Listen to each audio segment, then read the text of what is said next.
Bismillahirrahmanirrahim. Assalamualaikum warahmatullahi wabarakatuh. Perkenalkan, kami dari kelompok 6. Di sini ada saya, Putri Mila Sabrina. Saya Desi Paulia Septiawati. Dan di sini ada saya, Resti Ketulan. Baik, di sini kami akan melakukan penyuluhan yaitu tentang pengetahuan mengenai ASI eksklusif. Mungkin sebelum penyuluhan dimulai, diharapkan masyarakat dapat memahami tentang arti dari ASI eksklusif dan manfaat ASI bagi ibu dan anak. Pengertian dari ASI eksklusif. Apa sih ASI eksklusif itu? ASI eksklusif adalah pemberian ASI selama 6 bulan tanpa dicampur tambahan cairan lain seperti susu formula, jeruk, madu, air teh, dan air putih, dengan adanya tambahan makanan juga seperti makanan padat yaitu pisang, pepaya, bubur sumsum, biskuit, dan bubur nasi ini. Setelah usia bayi 6 bulan, barulah bayi diberikan makanan pendamping. Sedangkan ASI dapat diberikan selama 2 tahun ataupun lebih. Dari penelitian yang menunjukkan bahwa tidak ada makanan di dunia ini yang sempurna ASI. ASI juga adalah satu jenis makanan yang mencakup seluruh unsur hubungan baik fisik, fisiologi, sosial maupun spiritual ASI.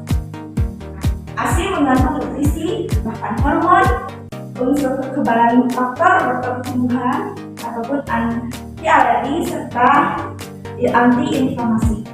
Nah, nutrisi dalam ASI mencakup 200 unsur zat makanan. Unsur ini mencakup hidrat, aram, lemak, protein, vitamin, dan mineral dalam jumlah yang proporsional. Kemudian ada manfaat ASI bagi bayi. Yang pertama, mengandung protein yang spesifik untuk melindungi bayi dari alergi. Yang kedua, secara alamiah ASI memberikan kebutuhan yang sesuai dengan usia kelahiran bayi. Seperti pada bayi prematur, ASI memiliki kandungan protein yang lebih tinggi dibanding pada bayi yang 1 bulan. Yang ketiga, ASI meningkatkan daya tahan tubuh bagi bayi. Yang keempat, ASI sebagai zat antivirus dan bakteri. Di dalam ASI terkandung kolostrum. Kolostrum adalah istilah yang dipakai untuk menyatakan ASI pertama yang diisap oleh bayi.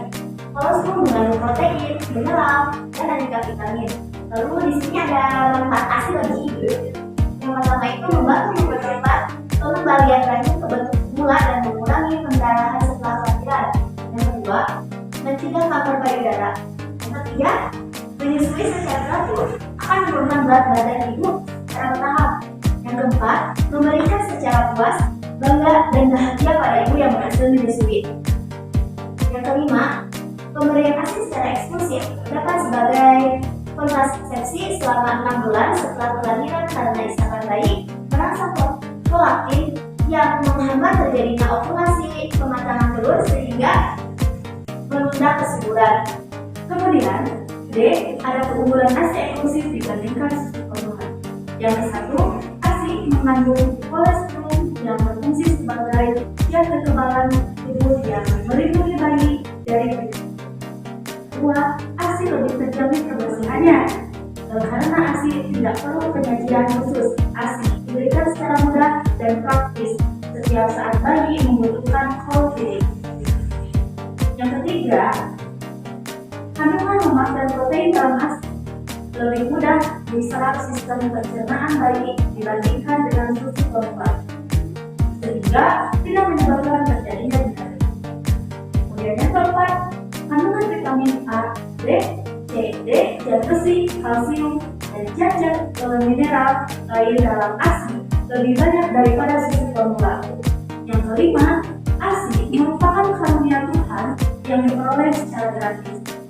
Yang keenam, mempunyai suhu yang tepat dan dapat diberikan saja dari mana saja. Yang ketujuh, yaitu selalu aman dan bersih. Selain dari itu, keuntungan ASI dibagi menjadi 3, keuntungan ASI bagi bayi, keuntungan ASI bagi ibu, dan keuntungan ASI bagi semua orang. Keuntungan ASI bagi bayi yaitu membantu bayi memulai kehidupannya dengan baik. Oleh susu Drop susu pertama mengandung antibodi yang kuat untuk mencegah infeksi. ASI mengandung campuran yang tepat berbagai bahan makanan untuk bayi. Kemudian, ASI mudah dicerna oleh bayi, dan ASI saja tanpa makanan tambahan adalah cara terbaik pemberian ASI disarankan sampai 1 tahun. Kemudian, keunggulan ASI bagi ibu. Yang pertama yaitu pemberian ASI selama beberapa hari pertama membuat rahim berkontraksi dan cepat memperlambat pendarahan. Yang kedua, mempercepat penurunan berat badan. Yang ketiga, ibu menyusui yang haidnya belum muncul, kecil kemungkinan untuk hamil kembali. Dan yang terakhir yaitu penting bagi ibu untuk mencurahkan kasih sayangnya kepada bayi. Kemudian yang ketiga, keunggulan ASI bagi semua orang, yaitu ASI selalu bersih dan bebas hama, yang menyebabkan infeksi ASI selalu tersedia dan gratis, tidak menuntut persiapan khusus, tanpa memberi makanan tambahan, kecil kemungkinan ibu menjadi hamil dalam waktu 6 bulan pertama. Sekian materi penyuluhan tentang ASI eksklusif yang dapat kami sampaikan. Semoga bermanfaat bagi semua orang. Terima kasih. Wassalamualaikum warahmatullahi wabarakatuh.